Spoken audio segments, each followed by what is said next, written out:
നമ്മുടെ NMMSന് 8ാം ക്ലാസ്സിന്റെ second part നിങ്ങൾക്കൊക്കെ കിട്ടിക്കാണും.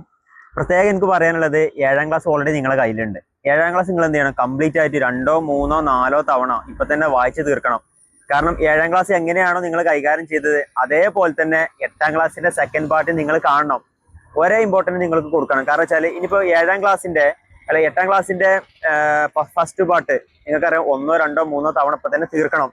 എന്നാൽ മാത്രമേ നമുക്ക് 7ാം ക്ലാസ്സിന്റെ 8ാം ക്ലാസ്സിന്റെയും സബ്ജക്റ്റിലെ ഇമ്പോർട്ടൻസ് എത്രയാണോ അതേ ഇമ്പോർട്ടൻസ് നിങ്ങൾ എന്ത് ചെയ്യണം?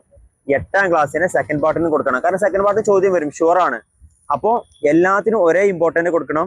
പ്ലസ് മാറ്റ് ഒരിക്കലും മറക്കരുത്. പ്രോബ്ലം സോൾവിങ് സ്കില്ലാണ് വേണ്ടത്. ഞാൻ വീണ്ടും വീണ്ടും ആവർത്തി പറയാണ്. കാരണം കുറേ പേര് ഫേസ് ചെയ്യുന്ന പ്രോബ്ലം ആണ് പ്രോബ്ലം സോൾവിങ് സ്കില്ല് ഇല്ല എന്നുള്ളത്. അത് ഡെയിലി പ്രാക്ടീസിലൂടെ മാത്രമേ എന്ത് ചെയ്യാൻ പറ്റുള്ളൂ, നിങ്ങൾക്ക് അത് അച്ചീവ് ചെയ്യാൻ കഴിയുള്ളൂ. ഇങ്ങനെ നിങ്ങൾ ഒരുപോലെ സാറ്റിനെയും മാറ്റും ഒരുപോലെ കാണുമെങ്കിൽ നിങ്ങൾക്ക് എന്തായാലും ഉറപ്പിച്ചോളൂ, നിങ്ങൾക്ക് NMMS ക്രാക്ക് ചെയ്യാൻ കഴിയും.